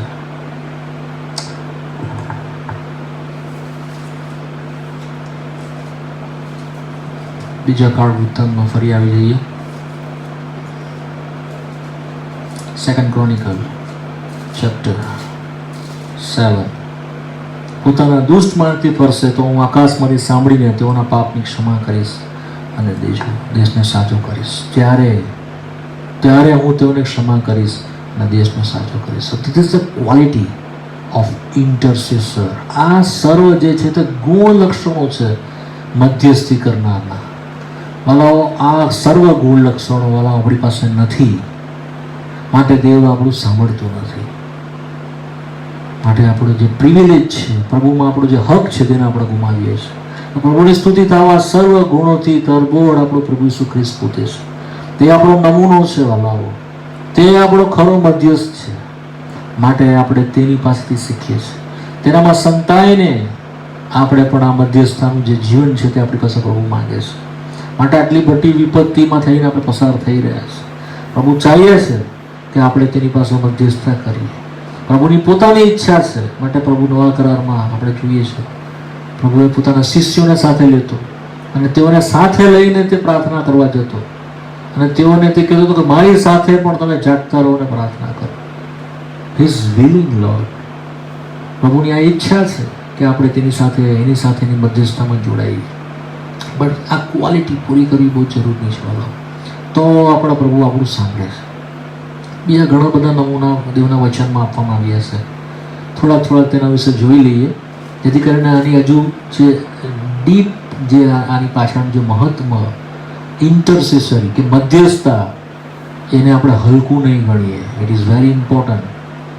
આપણે જોઈએ છીએ ઉત્પત્તિના પુસ્તકની અંદર સૌથી પહેલો જે ઇન્ટરસેસરી મધ્યસ્થતા છે તે ઇબ્રાહિમના જીવનમાં જોઈએ છે. થોડું જોઈને આગળ જતા રહીશું. મારી પાસે ઓલમોસ્ટ 15 મિનિટ છે. I don't know how I much complete, but let V start from the Genesis chapter 18. અને આપણે મધ્યસ્થી જોઈએ છે જ્યારે સદોમ ગોમોરાનો નાશ કરવા માટે પ્રભુ ઉતર્યો અને તેણે શેરિંગ કર્યું. કોની સાથે? ઇબ્રાહિમની સાથે. ઇબ્રાહિમ કોણ છે? તેનો મિત્ર છે. માટે કહું જે હું કરવાનો છું તો હું શું ઇબ્રાહિમથી સંતાડું? તેણે કહ્યું ના, હું મારા ઇબ્રાહિમને કહીશ, મિત્રને કહીશ. અને જાણે તમે 22મી કલમની અંદર જ્યારે એણે કહ્યું ત્યારે પ્રભુ 18મા અધ્યાયની 22મી કલમની અંદર ઇબ્રાહિમ ત્યાં આગળ ઊભો રહી ગયો. વાંચીએ, કલમ બહુ સુંદર છે. Genesis chapter 18 વર્સ 22. અને તે પુરુષો ત્યાંથી વળીને સદોમ ભણી ગયા, પણ ઇબ્રાહિમ યહોવાની આગળ હજુ ઊભો રહ્યો. 3 જણા આવ્યા હતા, 2 દૂત હતા અને ત્રીજો પ્રભુ હતો. 2 દૂત સદોમની તરફ ગયો, પણ પ્રભુ ત્યાં ઊભો હતો. અને ત્યાં આગળ ઇબ્રાહિમની પાસે તે ઊભો હતો અને એની પાસે તે ગયો. 23મી કલમમાં વાંચીએ છીએ, અને ઇબ્રાહિમ પાસે આવ્યો, નિયર, ન કેવળ તેની પાસે થોભ્યો, પણ કહે છે એની આગળ ગયો, પરંતુ કહે છે પાસે આવ્યો. ક્લોઝ રિલેશનશિપ બતાવે છે વાલાઓ. અહીંયા 6 વખત તેણે એટેમ્પ કર્યું. 6 વખત, 6 ટાઈમ. તેણે કહ્યું જો 50 હોય પ્રભુ તો શું માફ કરી દેશે? પ્રભુ કહે ઓકે. 45, પ્રભુ કહે ઓકે. 30, પ્રભુ કહ્યું સારું. 20, પ્રભુ કહ્યું સારું. 10 સુધી એણે હિંમત ધરી પવિત્ર દેવની આગળ. What a place, what a privilege વાળો, કેવો આ મોટો હક છે. દેવને તેના કોપથી અટકાવવાના માટે કેટલી બધી આગળ, ધ ડીપનેસ અહીંયા આપણને દેખાડવામાં આવી છે. ઇન્ટરસેસરી જે પ્રાર્થના, જે મધ્યસ્થી છે, તેનો કેટલી ડીપ સુધી આપણને છૂટ આપી છે. જો આપણે પ્રભુના છે, જો પ્રભુની આગળ તૂટેલા છે, સાચા સ્થળ પર છે, નમ્ર થયેલા છે, પ્રભુનું મુખ શોધનારા છે, પાછા ફરેલા છે, તો આપણો આ પ્રિવિલેજ છે. આટલી હદ સુધી આપણે જઈ શકીએ છીએ. હું હિંમત ધરું છું. 6 વખત પ્રભુએ તેને આપી, પણ પ્રભુએ બચાવ્યું નહીં સદોમ ગોમોરાને. આપણને એમ થાય છે કે આટલી બધી ડીપ મધ્યસ્થીની છૂટતા આપી, પણ પ્રભુએ બચાવ્યો કેમ નહીં? કારણ કે પ્રભુનો તાંગાડી જે બધા જે નિયમ જે છે એ પૂરો થતો નહોતો. પણ એવું નથી કે તેણે પ્રભુએ તેની વાત માની નહીં, એવું નથી. ધ 7th એટેમ્પ જે છે તે તેણે કરેલો નહીં. 7મો જે એટેમ્પ હતો મધ્યસ્થી, જે આપણે અહીંયા દેખાતી નથી કે તેણે કરી, પણ તેના મનમાં હતી, તે મુખ પર લાવેલો નહીં. પ્રભુ જાણતો હતો કે તે શું હતી. He asked for his brother Lot. એના લોટની એને ચિંતા હતી અને એના મનમાં હતી. લોટના માટે તો સદોમ ગોમોરા માટે મરસી માંગી રહ્યો હતો. પ્રભુ જાણતો હતો કે this is the 7th atom. અહીંયા આપણે જોતા નથી, પણ 19મા અધ્યાયમાં તે વિશે આપણે વાંચીએ છીએ. 19મો અધ્યાય તેની 12મી કલમ. અને તે માણસે લોતને કહ્યું કે અહીં તારા બીજા કોઈ છે, તારા જમાઈને, તારા દીકરાને, તારા નગરના જે સર્વ હોય તેઓને આ જગામાંથી કાઢ, કેમ કે આ જગનો નાશ કરવા માટે આવ્યો છે, યહોવાની આગળ મોટો થયો છે. 16મી કલમ. પણ તે વિલંબ કરતો હતો. કોણ? લોત. સદોમ ગોમોરનો નાશ કરવા આવ્યો હતો, પણ પ્રભુ લોતના માટે થોભી રહ્યો હતો અને ઉતાવળથી તેને કે તું બહાર નીકળ. પણ પ્રભુ વચન કહે છે કે લોત વિલંબ કરતો હતો, ત્યારે યહોવા તેના પર કૃપાળુ હતો. એવું અદ્ભુત વચન જવાબ. કેમ કૃપાળુ હતો? For the intercessory prayer of Ibrahim. એના પર એ કૃપાળુ બન્યો. તે પુરુષોએ તેનો હાથ અથવા સ્ત્રીનો હાથ તથા તે દીકરાઓનો હાથ પકડ્યા અને દીકરીઓનો હાથ પકડ્યા અને તેઓને તેને કોટની કાઢીને નગરની બહાર પહોંચાડ્યો. 18મી કલમ. લોતે તેઓને કહ્યું કે મારા સ્વામી, એમ તો નહીં. પ્રભુએ કહ્યું કે દૂતો કહ્યું તું પહાડ પર નાસી જા, નગરમાં રહેતો નહીં. પણ કહ્યું કે નાનું નગર છે ત્યાં મને જવા દે. અને પ્રભુએ એને કહ્યું કે 21મી કલમ.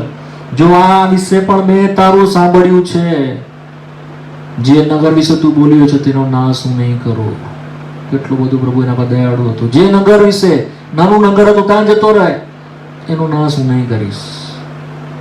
અને પછી પ્રભુએ સર્વનો નાશ કર્યો. Important words is 29. 29મી કલમ બહુ જ અગત્યની છે. વાંચું છું, સાંભળજો.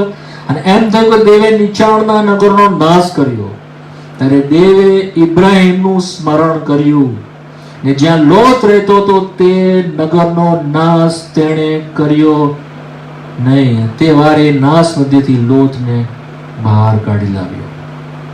જે નગરનો નાશ કર્યો તે વારે નાશ મધ્યથી લોતને બહાર કાઢી લાવ્યો. નાશ મધ્યથી. સમજીએ આ વાત. નાશની મધ્યથી લોતને બહાર કાઢી લાવવામાં આવ્યો. Only sake of Abraham. ત્યાં નોંધવામાં આવ્યું છે. ઇબ્રાહિમે કીધું નહોતું. 7 એટેમ્પ તેના મનમાં હતો. પ્રભુ જાણતો તો વાલાઓ.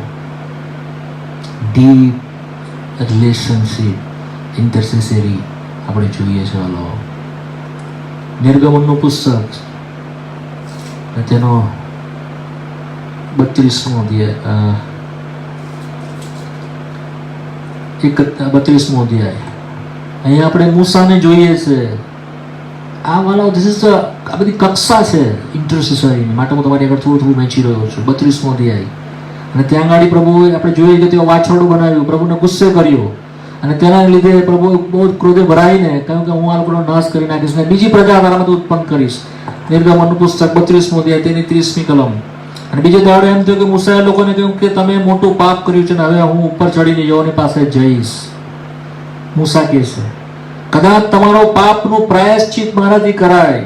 અને મૂસાએ યહોવાની પાસે પાછા જઈને કહ્યું કે અરે આ લોકોએ મોટું પાપ કર્યું છે. અહીંયા આપણે મૂસાની ઇન્ટરસેસરી મધ્યસ્થાને જોઈએ છે. ને પોતાના કાર્ય સોનાનો દેવ બનાવ્યો છે. તો પણ તું પાપોની ક્ષમા કરે તો સારું, નહીં તો તારા લખેલા પુસ્તકમાંથી મારું નામ તું ભૂસી નાખ. અને યહોવાએ મૂસાને કહ્યું કે જેણે મારી વિરુદ્ધ પાપ કરીશું તેનું નામ હું પુસ્તકમાંથી ભૂસી નાખીશ. હવે ચાલ આ લોકોને લઈ જા. પ્રભુએ માફી આપી, ક્ષમા આપી, પણ તેઓની સાથે ચાલ્યો નહીં, દૂતને મોકલ્યો. પણ અહીંયા આગળ જે જોઈએ છે એક અલગ કક્ષા જે છે મધ્યસ્થાની તે જોઈએ છે. કેટલે હદે તે મધ્યસ્થતા કરે છે. મૂસા, જો તું તેઓને માફ નહીં કરે તો તું મારું નામ જીવનની પુસ્તકમાંથી કાઢી નાખ. What a heart of the Moses. This is requirement for the all believers. આ કક્ષા સુધી આપણે પહોંચવું જોઈએ, પહોંચવું પડશે. મધ્યસ્થતા જો કરવા ચાહીએ છે બીજાઓના માટે. જો તું તેઓને માફ નહીં કરે તો તું મને પણ, મારું નામ પણ કાઢી નાખ. વનનેસ, એકતા બતાવે છે મધ્યસ્થીની વાલાઓ. જ્યારે પોતાના લોકના માટે આપણે પ્રાર્થના કરીએ છીએ, એ લોકોની સાથે પોતાને જોડી દઈએ છીએ. હું સારો છું એમ નહીં, કનેક્ટ. જો તું તેઓને માફ નહીં કરે, મારું નામ પણ કાઢી નાખ. બીજું ઘણું છે, હું સમયના ભાવે છોડી દઉં છું. આ કક્ષા છે. ગણનાનું પુસ્તક નંબર્સ ચેપ્ટર 16 ગણનાનું પુસ્તક તેનો 16મો અધ્યાય. અહીંયા આપણે હારૂનને જોઈએ છે.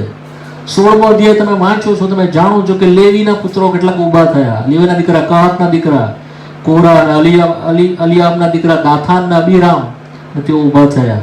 રૂબેનના પુત્ર કેટલાક ઊભા થયા. તેઓએ જે ઓર્ડર અથવા તો જે પસંદગી પ્રભુએ ઠરાવેલી હતી તેઓએ અનાદર કર્યો. એટલે હારૂનનું જે કુળ પ્રભુ યાજકની સેવા માટે ઠરાવ્યું હતું તેઓ તેની સામે થયા. પણ જે લેવીની સેવા હતી તેનાથી તેઓ સંતોષી નહોતા. તેઓ ઈચ્છતા હતા કે અમે પણ હારૂનની જેમ સેવા કરીએ. માટે દેવનો કોપ સળગી ઉઠ્યો અને આખો જમીન ફાટી ગઈ અને સર્વ જે કુટુંબ કબીલા સાથે તેઓ અંદર દટાઈ ગયા. 33મી કલમ ને 35મી કલમમાં છે. સમય બચાવવા હું એ સમય છોડી દઉં છું વાલાઓ. પણ એની અંદર આખી તમે વાંચજો, ગણના 6:16મો અધ્યાય. અને દેવનો ભયંકર કોપ આવ્યો અને પછી ત્યારે તેઓ 41મી કલમની અંદર કે છે 41, નંબર્સ ચેપ્ટર 16 વર્સ 41. અને તેને બીજે દિવસે ઇસ્રાએલ પુત્રની આખી જમાતે મૂસા તથા હારૂનની સામે કચકચ કરતા કહ્યું, તમે યહોવાના લોકને મારી નાખ્યા, તમે મારી નાખ્યા છે. અને જ્યારે મૂસા તથા હારૂનની વિરુદ્ધ જમાત એકઠી થઈ ત્યારે એમ થયું કે તેઓએ મુલાકાત બની જોયું, જો મેઘે તેના પર આચ્છાદન કર્યું અને યહોવાના ગૌરવ દેખાયું. અને 45મી કલમ, જમાતમાંથી તમે નીકળી જાઓ એવું પ્રભુએ કહ્યું. એક પળમાં હું તેઓનો સંહાર કરું. અને વચન કે તેઓ ઊંડા પડ્યા. જેઓની વિરુદ્ધ હતું આખી જમાત, અને તેઓનો નાશ કરવા માટે પ્રભુ ઉતર્યો. અને વચન વાંચીએ છીએ કે તેઓ ઊંડા પડ્યા. એમને કહ્યું, હા હા પ્રભુ તેઓને મારી નાખ. નો, ઊંડા પડ્યા તેઓ. 46મી કલમ, અને મૂસા હારૂનને કહ્યું કે ધૂપ પાત્ર લઈને તે વેદી પરનો અગ્નિ લે ને તેના પર ધૂપ નાખ ને તરત જમાતની પાસે લઈને તેઓની પાસે પ્રાયશ્ચિત કર, કેમ કે યહોવાને આગળથી કોપ નીકળ્યો છે અને મરકી શરૂ થઈ છે. અને મૂસાએ કહ્યું કે તે પ્રમાણે લઈને હારૂનની સભાની વચ્ચે દોડી ગયો. મૂસાએ કહ્યું તે પ્રમાણે હારૂન સભાની વચ્ચે દોડી ગયો અને જુઓ લોકોમાં મરકી શરૂ થઈ હતી અને ધૂપ નાખ્યો. લોકોને સારું પ્રાયશ્ચિત કર્યું અને જીવતા તથા મોયેલાની વચ્ચે તે ઊભો રહ્યો. કોણ? હારૂન. જીવતા તથા મોયેલાની વચ્ચે તે ઊભો રહ્યો અને મરકી બંધ પડી. What a intercessory. આપણી વિરુદ્ધ જ્યારે કરવામાં આવે છે વાલાઓ, આપણે પ્રાર્થના કરતા નહીં. પ્રભુ કહે છે તમારા સતાવનારાઓ માટે પ્રાર્થના કરો, તમારા વૈરીઓને માટે પ્રાર્થના કરો. This is the way for the intercessory. મધ્યસ્થાના માટે આ રીત છે, આ માર્ગ છે. તેઓની સામે થાવ એમ નહીં, તેઓ માટે પ્રાર્થના કરો. તેઓ ઊંધા પડ્યા, તેઓ નાશથી તેઓને વારે. It is our privilege. It is our privilege. આ આપણે સર્વ એના એ રસ્તા વેઝ જોઈ રહ્યા છો વાલાઓ. આપણે એને વેઝ છે. સમુએલના પુસ્તકની અંદર આપણે વાંચીએ છીએ, પહેલા સમુએલની અંદર સમુએલ કહે છે, તમારી વિરુદ્ધ તમારા વિશે પ્રાર્થના નહીં કરવાનું પાપ હું નહીં કરું. તમારી વિરુદ્ધ તમારા માટે પ્રાર્થના કરવાનું પાપ હું નહીં કરું. 12મો અધ્યાય અને તેની 24મી કલમ, 1 સેમ્યુએલ ચેપ્ટર 12 વર્સ 23. વળી મારા વિશે પૂછો તો તમારે વાસ્તે પ્રાર્થના કરવાનું તથા મૂકી દેવાનું પાપ યહોવા વિરુદ્ધ હું કરું એમ ન થાવ. સારે તથા ખરે માર્ગે હું તમને વાળીશ. That is the duty. It speak about the duty. આપણી ફરજ વિશે બોલે છે. કેવી ફરજ કે જો આપણે તે ન કરીએ તો તે આપણે પાપ કરીએ છીએ. જો તે આપણે ન કરીએ તો આપણે પાપ કરીએ છીએ. What a responsibility, what a closeness, what a duty. બોલો, આ બધાના ભેસ છે, આ બધાના રીતો છે. વધારે હું તમને શું કહું, દાઉદના વિશે પુષ્કળ પ્રભુના વચનની અંદર, ગીતોની અંદર લખ્યું છે. તેની પ્રાર્થનાઓ સમયના ભાઈ તમે જોજો તમારા સમયમાં આખા ગીતશાસ્ત્રોમાં તેનું ભજન અને તેની પ્રાર્થનાઓ, ખાસ કરીને જ્યારે આપણે તેના સર્વ દુઃખોના વિશે જોઈએ છે. ગીતશાસ્ત્ર 52, 54, 56, 57 એ સર્વમાં તેની પ્રાર્થનાઓ. તે કદી સાઉલની વિરુદ્ધ ફરિયાદ કરતો આપણે તેને જોતા નથી. કદી સાઉલની વિરુદ્ધ તેને બોલતા આપણે જોતા નથી, પણ તેને હંમેશા પ્રાર્થના કરતો આપણે જોઈએ છે. અદાલમની ગુફાની અંદર તે પ્રાર્થના કરતો તેને જોઈએ છે. આકીશની પાસે નાસી ગયો, ગાંડાનો વેશ કર્યો, પ્રાર્થના કરતો તેને જોઈએ છે. તે જ પ્રમાણે આપણે નેમિયા, તે જ પ્રમાણે એઝરા, તે જ પ્રમાણે દાનિયેલ, તેઓના પુસ્તકમાં 9મા અધ્યાયમાં 3 પુસ્તકમાં, નેહમિયાનો 9મો અધ્યાય, એઝરાનો 9મો અધ્યાય, દાનિયેલનો 9મો અધ્યાયમાં ઇન્ટરસેસરી જોઈએ છે, પ્રાર્થના જોઈએ છે. There's the way. સમય નથી, મારી પાસે સમય પૂરો થઈ ગયો છે. ત્યાં મળે રસ્તો, એ રીત આપવામાં આવી છે. ત્યારે તમે જોશો સૌથી પહેલા તેઓ કે છે પોતાના વિશે તેઓ પાપ કબૂલાત કરે છે. મેં આમ કર્યું, મુખ પરની શર્મિંદગી મારી છે, અમે અમે અમે. ત્યાર પછી કે છે અમે સર્વએ તારે વિરુદ્ધ પાપ કર્યું છે. મુખ પરની શર્મિંદગી અમારી છે. બોલો, વધારે આગળ જઈશ નહીં. પણ જો આ પ્રમાણે મધ્યસ્થતામાં આપણે આવીએ, શરૂઆતના જે બાબતો જોઈ ગયા ઠીકઠાક કરીને, આ સ્પિરિટમાં, આ આત્મામાં, આ સમજણમાં, આ ગ્રાઉન્ડ પર આપણે આવીને મધ્યસ્થતા કરીએ છીએ. વોટ અ પ્રિવિલેજ આપણને આપવામાં આવ્યું છે. આપણે આપણા દેવને વારી શકીએ છીએ. કેમ? કારણ કે દેવ એવું ઈચ્છે છે કે મને મારા કોપથી કોઈ વાળે, મને મારા કોપથી કોઈ ફેરવે. દેવ એવું ઈચ્છે છે. પણ રસ્તો આ છે, માર્ગ આ છે. દેવના વચનના અધિકારથી અને ખાતરી સાથે તમને કહું છું, જો આ પ્રમાણે આપણે કરીએ તો આ સર્વ જે વિટમણા આવી છે તેને પ્રભુ લઈ લેશે. Because is a purpose. જેમ આપણે વાંચી કે આમોસના પુસ્તકની અંદર યાકૂબ નાનો છે, એનો અર્થ શું છે કે દેવે જે મોકલ્યું છે તેને મારી નાખવા, નિસ્તે નાબૂદ કરવા, તેને પતન કરવાના, જળ મૂળથી નાશ કરવા માટે દેવે મોકલ્યું નથી. પ્રભુ જાણે છે આપણે ધૂળના છે, આપણા માટીના છે, તેવું તો સંભાળે છે. ગીતશાસ્ત્ર 103 આપણે વાંચીએ છીએ, 15મી અથવા 16મી કલમ. આપણે માટીના છે તે સંભાળે છે. આપણી લિમિટેશન તે જાણે છે. પળમાં આપણે ફરી જઈએ છીએ, ભૂલકણા હૃદયના છે. નીત આપણે એના કરેલા ઉપકારોને ભૂલી જઈએ છીએ વારંવાર. ગીતશાસ્ત્ર 106 અને 107 એ ભૂલકણા હૃદય વાળાઓનું ગીત છે વાલાઓ. તેના સર્વ કામો, તેના આશ્ચર્યજનક કામો તેઓ ભૂલી ગયા, તેઓ ભૂલી ગયા, તેઓ ભૂલી ગયા. એ સંદર્ભમાં છે વાલા. આપણે તે પ્રમાણે કરીએ છીએ, છતાં આપણો પ્રેમાળ પ્રભુ, આપણો દયાળુ પ્રભુ તે ચાહે છે કે આપણે તેને હાંક મારીએ, જેથી કરીને તે આપણી તરફ ફરે. એક કલમ વાંચીને બંધ કરીશ. યોએલનું પુસ્તક, વધારે આગળ નહીં વધીએ પણ આપણી બાઇબલ સ્ટડીમાં જોઈશું. યોએલનું પુસ્તક, દાનિયેલ આવશે, દાનિયેલ પછી હોશિયા, હોશિયા પછી યોએલનું પુસ્તક આવશે. યોએલનું પુસ્તક અને તેનો બીજો અધ્યાય અને તેની 13મી કલમ, 12મી કલમથી વાંચું છું. તો પણ યહોવા કહે છે, અત્યારે તમે તમારા ખરા અંતઃકરણથી ઉપવાસ, રુદન તથા વિલાપ સહિત મારી પાસે પાછા આવો. તમારા વસ્ત્રો નહીં, તમારા હૃદયને ફાડો. તમારો દેવ યહોવા પાસે પાછા આવો, કેમ કે તે કૃપાળુ, પૂર્ણ કરનારું, કોપ કરવામાં ધીમો તથા દયાનો સાગર છે. ને વિપત્તિ માટે તેને પશ્ચાતાપ થાય છે. કોણ જાણે, કદાચ તે પશ્ચાતાપ કરીને પાછો આવે ને તે પોતાનો પાછળ આશીર્વાદ, એટલે તમારા યહોવાને સારું ખાદ્ય અર્પણ તથા પહેર્યા પણ રહેવા દે. વધારે આગળ નહીં જઈશ. આવનાર વખતમાં આપણે જોઈશું ખ્રિસ્તની પાસેથી આપણે શું શીખીએ છીએ વાલાઓ. કારણ કે ત્યાંથી આપણે એ વસ્તુને પકડીએ છીએ વાલાઓ. સર્વ નવા કરારમાં સાચો પ્રકાશ ત્યાંથી આપણને મળે છે. આ તો આપણા એક્ઝામ્પલ્સ હતા વાલાઓ. ખ્રિસ્ત પાસેથી આપણે શીખીએ છીએ. We have a privilege. આપણને એક પ્રિવિલેજ આપવામાં આવ્યો છે, જ્યાં 2 કે 3 મારા નામથી એકઠા થયેલા છે તેઓની મધ્યમાં હું છું. જે કંઈ તમે પૃથ્વી પર બાંધશો તે આકાશમાં બંધાશે, જે કંઈ તમે પૃથ્વી પર છોડશો તે આકાશમાં છોડાશે.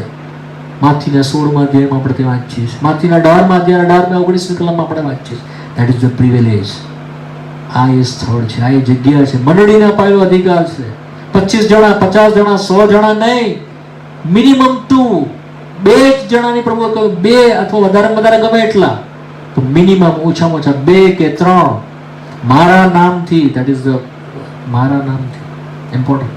પછી કહે છે કે જ્યાં હું છું તેઓની મધ્યમાં જે કંઈ તમે માંગશો મારા આકાશમાંના બાપથી તે તમને કરાશે. What a privilege. જે કંઈ પૃથ્વી પર બાંધીશું આકાશમાં બંધાશે. આવતી વખતે આપણે જોઈશું પ્રકટીકરણની અંદર કેવો આપણને ભાગ આપવામાં આવ્યો છે. મોસ્ટ હેવનલી પ્લેસીસમાં આપણને બેસાડવામાં આવ્યા છે. જે ગવર્નિંગ બોડી છે તેની અંદર આપણો પાર્ટ છે વાલાઓ. જે કંઈ અહીંયા બાંધીશું ત્યાં બંધાશે. અહીંયા જે કંઈ છોડી દઈશું ભેગા મળીને વનનેસમાં આ ક્રમમાં આવીને ઉપર છોડાશે. આ રીતે આપણે બાંધી શકીએ છીએ, આ રીતે આપણે કરી શકીએ છીએ, બીજી રીતે નહીં. કોઈકને મેં સાંભળ્યું કે ટંગ ઇન ધ સ્પિરિટ, અને તમે કોરોના વાયરસ બંધ કરી દેશો. No, it's all false prophet, all false prophecy. આ રીતે નહીં. This is the way, this is the word of the God. દેવનું વચન આ પ્રમાણે કહે છે. આપણે આગળ જોઈશું. પ્રાર્થના કરીએ. સનાતન પવિત્ર બાપ, આજ સાંજે ફરીને અમારી સુધી લીધી, અમારી મધ્ય તમે પોતે તમારો મૂલ્યવાન અવાજને સંભળાવ્યો.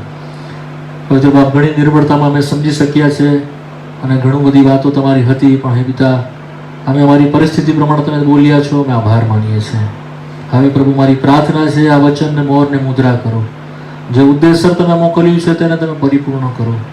માનવી નિર્બળતામાં જે સમજાયું નથી, સમજાવી શકાયું નથી, તમે તમારા આત્માની મારફતે તમારા સમયમાં તમારી રીતે સમજાવો, એવી પ્રભુ મારી પ્રાર્થના છે.